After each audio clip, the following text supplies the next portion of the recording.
এই উমরার একটা বড় ইবাদতকেও এরা সিন্ডিকেট করে দাম এত বাড়াচ্ছে যে সাধারণ মানুষ উমরায় যাবে, আল্লাহর ঘরে যাবে, এই সাহস পর্যন্ত হারায় ফেলতেছে। আল্লাহর ঘর নিয়ে ব্যবসা, বিমানের দাম যেখানে 35-70 হাজার টাকা, ওখানে ওইটা সিন্ডিকেট করে 1,10,000 20,000 পর্যন্ত। কেউ নাই, এগুলো দেখার কেউ নাই। আমরা খালি গল্পই শুনি পরিবর্তন হবে, কিন্তু হয় না। কারণ সরকারের হাত থেকেও এ সমস্ত বাটপার ব্যবসায়ীদের হাত অনেক বড়। কথা ঠিক কিনা বলেন? আমি তো সেদিনও বলছিলাম, বাংলাদেশের মানুষ পারে না এরকম কিছু নাই। আল্লাহর রহমতে বাংলাদেশের মানুষ পারে না এরকম কিছু নাই, খালি একটু ইচ্ছা থাকতে হয় আর সাহস থাকতে হয়। আমরা যদি ইচ্ছা করি এখন যে মোটামুটি আগামী 1 মাস কেউ আমরা উমরায় যাব না, 1 মাস পরে যাব, এটা এরকম ফরজ না যে আমাদের করতেই হবে, এটা নফল ইবাদত। 1 মাস যাব না, দেখবেন যেগুলো সিন্ডিকেট করে বিমানের দাম বাড়াইতেছে এগুলো সবগুলো তলায় লালবাতি চলে যাবে, অটোমেটিক দাম কমায় দিবে। আপনি কত মানুষ এখানে আছেন দেখবেন, পাসপোর্ট দিয়ে রাখছেন, ভাই কত টাকা টিকিট? 1,10,000। ভাই আর কয়দিন পরে দেন, কয়দিন পরে যায় 1,20,000 যায়, মানে বাড়তে আছে। আল্লাহর নবীর ঘর, আল্লাহর ঘর, এগুলো নিয়েও ব্যবসা। জাতি কোনো জায়গায় ঠিক থাকলো না। আল্লাহ পাকের অশেষ রহমত, মেহেরবানি, দয়া। গতকালও তো বৃষ্টি হয়েছিল, আলহামদুলিল্লাহ। আপনারা এলাকার মানুষ যারা আছেন, আপনারা মুখলিস মানুষ, আপনাদের ইখলাসের কারণে হয়তো আল্লাহ পাক আজকের আবহাওয়াটা সুন্দর রেখেছে। আরও একবার আল্লাহকে খুশি করে দেন। এই বৃষ্টির সময় এভাবে সাহস করাটাও তো অনেক বড় দুঃসাহস। আমিও ভাবছিলাম থাকবো কি থাকবো না, আসতে পারবো কি পারবো না। আমারও একটু উমরার সফরও ছিল, বারবার বলছিলাম নামটা পোস্টারে না দেওয়ার জন্য। তা আপনাদের ইমাম খতিব সাহেব, হাদি সাহেব আমাকে বারবার বলতেছেন যে আমি নামটা লিখে দিলাম, দেশে থাকলে আসবেন। আমি বারবারই বলছি তুমি নাম দিও না, আমি যদি এমনি সুযোগ হয় যাব। আলহামদুলিল্লাহ, সেও সাহস করে নাম দিয়ে দিয়েছে। আল্লাহ পাক আমাকেও নিয়ে আসছেন, যেহেতু আমিও আসছি আপনারাও আসছেন, পরিবেশও অনেক চমৎকার আল্লাহ পাক রাখছেন। এই জন্য 2-4টা কথা যা শুনবো বুঝতে হবে আল্লাহ পাক আমাদেরকে শোনার সুযোগ করে দিয়েছেন যাতে আমল করতে পারি। এই জন্য আমলের নিয়তে শুনবো ইনশাআল্লাহ। ভাই, যেই সময়টা চলতেছে এখন, এটা আপনাদের কি হালত দিলের আমি জানি না, আমার দিলের হালত হইল অত্যন্ত হতাশ। চারিদিকের অবস্থা, চারিদিকের যে অবস্থা, দেশের যে অবস্থা, এলাকার যে অবস্থা, আনুষঙ্গিক যে অবস্থা, সব কিছু মিলে প্রত্যেকটা মানুষ মনে মনে হতাশ। কেউ খুব ভালো নাই, কারণ খুন, গুম, অত্যাচার, নিপীড়ন, সব গুনাহের আখড়া সব বাড়তেছে নাকি কমতেছে? বাড়তেছে। এর ভিতরে ইমানকে টিকা রাখার জন্য নিজের মতো নিজে চলাটা বেটার। ব্যাস, আমি কারোর সাথে মেশারও দরকার নাই, চলারও দরকার নাই, কাউকে জানানোর দরকার নাই। নিজের মতো নিজে আমল আখলাক করে কোনো মতে ইমানের সাথে কবরে যেতে পারলেই বাস ফায়দা। যারা চলে গেছে এরা তো আলহামদুলিল্লাহ ভালো, যারা চলে গেছে এরা আজকের এই ফিতনা দেখতেছে না। আপনাদের এখানের খতিব মনসুর রহমতুল্লাহ আলাই আমাদের তন্ত স্নেহের ছোট ভাই ছিল, সব বিষয় পরামর্শ করত এবং এই মসজিদে ঢোকার ব্যাপারেও আমার সাথে পরামর্শ হয়েছে তার। এরপর আমাকে এনেছেও, প্রথম বছর মাহফিলের দাওয়াতও দিয়েছিল, কিন্তু সে থাকতে পারে নাই। আমি ঠিকই আলোচনা করে চলে গিয়েছিলাম 2 বছর আগে। আজকের এই প্রোগ্রাম থেকে আমরা তার জন্য দোয়া করি, আল্লাহ পাক তাকে জান্নাতের উচ্চ মাকাম দান করুন। সে আমাদের তুলনায় ভালো আছে, কারণ সে ফিতনার মধ্যে নাই, আল্লাহর জিম্মায় চলে গেছে। যারা আল্লাহর জিম্মায় চলে যায় ওর টেনশন থাকে না। দুনিয়াতে কোনো চোর যদি কারো কাছে ধরা খায় টেনশন আছে, কারণ মায়ের কিন্তু একটাও মাটিতে পড়বে না। কিন্তু কোনো গুনাহগার আল্লাহর জিম্মায় চলে গেলে টেনশন নাই, কারণ আল্লাহ চাইলে তারা ক্ষমাও করে দিতে পারে, চাইলে আবার 2-1টা মারতেও পারে। কিন্তু আল্লাহ পাকের যেই মায়ের, আল্লাহ পাকের যেই ধরা, এটা শাদীদ ঠিক আছে, কিন্তু আল্লাহ পাকের যে দয়া, ওই ধরার চাইতেও দয়াটা অনেক বেশি, আর অনেক বেশি, যেটার শুরু আছে কিন্তু শেষ নাই। এই জন্য কোনো মতে ইমানের সাথে যেতে পারাটাই হলো সার্থকতা। আল্লাহ পাক যেন আমাদেরকে ইমানের সাথে হায়াত দান করেন, ইমানের সাথে মওত দান করেন। জোরে বলেন আমিন। তুমি মিটাও সকল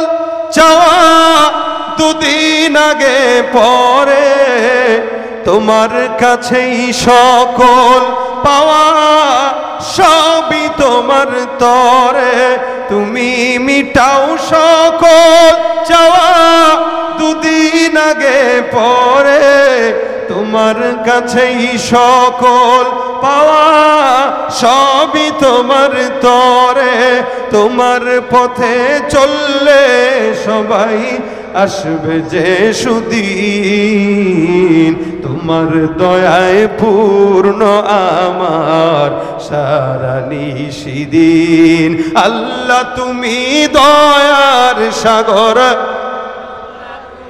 দয়ার সাগর রহমানুর রহিম তোমার দয়ায় পূর্ণ আমার সারা নিশিদিন তোমার দয়ায় পূর্ণ আমার সারা নিশিদিন কার দয়া জবানটা খুলে আল্লাহু আকবার এই জবান যতক্ষণ থাকবেন ততক্ষণ উঁচু থাকবে না নিচু থাকবে ভাইরা একটু বসে গেলে পরিবেশটা সুন্দর দেখা যাবে এ পাশে যারা দাঁড়ানো আছেন একটু বসে যান ভিতরে সবাই বসেন একদম নিরবিচ্ছিন্নভাবে শুনতে থাকবেন যারা আসবে এদেরকে বসায় দিবেন কেউ দাঁড়িয়ে থাকবেন না একটু প্রয়োজনে সামনের দিকে আগে আসেন বা এখানে যারা আছে এদেরকে সাইডে বসার সুযোগ করে দেন আমি আপনাদের সামনে ছোট্ট একটি আয়াত পরিচিত যেটা আপনারা সবাই জানেন সবাই পড়েন আল্লাহ পাক রব্বুল আলামিনের এই কোরআনের ছোট্ট আয়াত থেকে দু চারটা মুজাকারা করব এই মুজাকারার উপরে ভিত্তি করে কিছু আমল আমি আপনাদের সামনে পেশ করব মুজাকারা আজকে এই কথাগুলো বাড়িতে নিয়ে যাব ইনশাআল্লাহ এরপরে তো অন্যান্য আলোচকরা আসবেই এই দুনিয়া আসমান জমিন যা কিছু দেখা যায় এগুলো আল্লাহ পাক রব্বুল আলামিন সৃষ্টি করেছেন সন্দেহ তো নাই আল্লাহ পাক গোটা জাতির ভিতরে গোটা মানবের ভিতরে গোটা সৃষ্টির ভিতরে সবচাইতে দামি হিসাবে যাকে সৃষ্টি করেছেন তিনি বলতে পারবেন কে হ্যাঁ মুহাম্মাদুর রাসূলুল্লাহ সাল্লাল্লাহু আলাইহি ওয়াসাল্লাম এতটা দামি যার নামটা বললাম যে মুহাম্মদ এই নাম শোনার সাথে সাথে আপনার আমার উপরে সাল্লাল্লাহু আলাইহি ওয়াসাল্লাম পড়া ওয়াজিব হয়ে গেছে কারণ নাম দুনিয়াতে কোন নবী আদম থেকে নিয়ে ঈসা পর্যন্ত কোন নবীর নাম শোনার পরে দুরূদ পড়া ওয়াজিব ছিল না কিন্তু মুহাম্মদুর রাসূলুল্লাহর নাম শোনার সাথে সাথে দুরূদ পড়া ওয়াজিব সুবহানাল্লাহ আসতে বলেন সুবহানাল্লাহ কারণ দাম বেশি এটা আলাদা গুরুত্ব বুঝাইতে যে আল্লাহ পাক এটা দিলেন যে গুরুত্ব এটার আলাদা শুধু তাই না নবী করিম সাল্লাল্লাহু আলাইহি ওয়াসাল্লাম এভাবে বলেছেন যে কেউ একবার মসজিদের মেম্বারে উঠতেছেন তার রাসূল আমিন বলতেছেন প্রথমবার আমিন দ্বিতীয় তাকে পাড়া দিলেন সেখানেও আমিন তৃতীয় তাকে পা দিলেন সেখানেও আমিন সাহাবা একরাম বললেন ইয়া রাসূলুল্লাহ আপনি পা দিচ্ছেন আর আমিন বলছেন এটা কেন তার নবী বললেন তিনটা আমিন বলার একটা কারণ হলো আমার নাম কারো কাছে পেশ হলো শুনলো কিন্তু সে দুরূদ পড়ল না জিবরিল আমিন বলছেন ওই ব্যক্তির উপরে আল্লাহ লানত আমি তার কথা শোনার পর বলছি আমিন এবার বুঝেন কারো নাম মুহাম্মদ রাসূলুল্লাহর নাম কেউ শুনলো কিন্তু সে আমিন বলল না বদদুয়া দিয়েছে জিবরাইল আমিন বলেছে নবী বলেন তো এই বদদুয়াটা কবুল হবে না সন্দেহ আছে কবুল হবে না সন্দেহ আছে 100% এটা কবুল হবেই এজন্য আল্লাহ পাক রব্বুল আলামিন রাসূলকে সম্মানিত করেছেন দামি করেছেন যার কারণে আল্লাহ পাক নিজে পয়গম্বর মুহাম্মদ রাসূলুল্লাহ সাল্লাল্লাহু আলাইহি ওয়াসাল্লামের উপরে দুরূদ শরীফের মতো একটা নেক আমল যেটা বান্দার উপরেও আল্লাহ পাক জরুর করেছেন আল্লাহ পাক নিজেও এই আমলটা কখনো কখনো করেন সুবহানাল্লাহ দেখেন আল্লাহ পাকের নামাজ লাগে না রোজা লাগে না অন্যান্য জিকির আজকার লাগে না ইবাদত বন্দেগী লাগে না কিন্তু আল্লাহ পাক বলেন ইন্নাল্লাহা ওয়া মালাইকাতাহু ইউসাল্লুনা আলান নবী ইয়া আইয়ুহাল্লাযীনা আমানু সাল্লু আলাইহি ওয়া সাল্লিমু তাসলিমা আল্লাহ বলেন নিশ্চয়ই আল্লাহ আর আল্লাহর ফেরেশতারা ইন্নাল্লাহা নিশ্চয়ই আল্লাহ আর আল্লাহর সব ফেরেশতারা ওয়া মালাইকাতুহু ইউসাল্লুনা আলান নবী, যে নবী আছেন এই নবীর উপরেই সব কিছু রহমত বর্ষণ করতে থাকে, দুরুদের আমল করতে থাকে, তার উপরে সাকিনা বর্ষাইতে থাকে। কে বলে? আল্লাহ আর আল্লাহর সব ফেরেশতা। তা আল্লাহ এবং আল্লাহর যাবতীয় যত ফেরেশতা আছে সবাই, কত বড় কথা, আল্লাহ একা না, আল্লাহর যত ফেরেশতারা আছে তারাও। এখন যদি বলি ফেরেশতা কয়জন, কেউ কি বলতে পারবেন? ফেরেশতার সংখ্যা আমাদের জানা আছে? অনেকে বলে মাখলুকাত 18,000। ভাই পাইছেন কেউ 18,000? আল্লাহ পাক বলতেছেন ওয়া ইন তাউদ্দু নি'মাতাল্লাহি লা তুহসুহা। জিন্দেগিতেও গণনা করা সম্ভব? এই বুড়িগঙ্গা নদী তো, এটার নিচে কি আছে কেউ জানেন আপনারা? হাজার হাজার নেয়ামত আল্লাহ পাক এটার নিচে দিয়েছেন। এই জমিন আসমান যা কিছু আছে, চোখ যতদূর যায় কোনোদিন কেউ গণনা করে শেষ করতে পারবে না কত নেয়ামত। তার চাইতেও কোটি কোটি কোটি কোটি গুণে বেশি ফেরেশতা আল্লাহ পাক রব্বুল আলামিন দিয়েছেন। এক একটা মানুষের কাছেই তো কত লাখ লাখ ফেরেশতা আল্লাহ পাক দিয়েছেন। কত সংখ্যা ফেরেশতার, সামান্য একটা যদি কথা বলি আপনাদেরকে বুঝবেন। কি বলে? আল্লাহ পাক রব্বুল আলামিন বাইতুল্লাহকে আল্লাহর বান্দাদের জন্য সৃষ্টি করেছেন যাতে তারা তাওয়াফ করতে পারে। মক্কা, ইন্না আউওয়ালা বাইত উদিআ লিন-নাস লাল্লাযী বিবাক্কাতা মুবারাক ওয়া হুদাল লিল আলামিন। ঠিক মক্কার উপরে নবী বলেন, একদম বাইতুল্লাহ ঠিক বরাবর আসমানে একটা ঘর আছে, তার নাম হচ্ছে বাইতুল মামুর। এই বাইতুল্লাহ তাওয়াফ করে আল্লাহ পাক রব্বুল আলামিনের জমিনের বান্দারা, আর বাইতুল মামুর তাওয়াফ করে আল্লাহ পাকের সকল ফেরেশতারা। সুবহানাল্লাহ। মানে উপরেও তাওয়াফ চলে, নিচেও তাওয়াফ চলে। তাহলে আসমানেও আল্লাহ পাকের ইবাদত চলে, জমিনেও আল্লাহ পাকের ইবাদত চলে। এখন জমিনে যারা তাওয়াফ করে এরা তো একবারের জায়গায় 14 বারও করতে পারে। এখানে অনেক মানুষ আছেন যারা একাধিকবার হজ করেছেন। আবার এক এক হজের সফরে যে প্রত্যেক দিন এক একজন মোটামুটি 10 বার 20 বার 30 বার পর্যন্ত অনেকে আছে তাওয়াফ করে।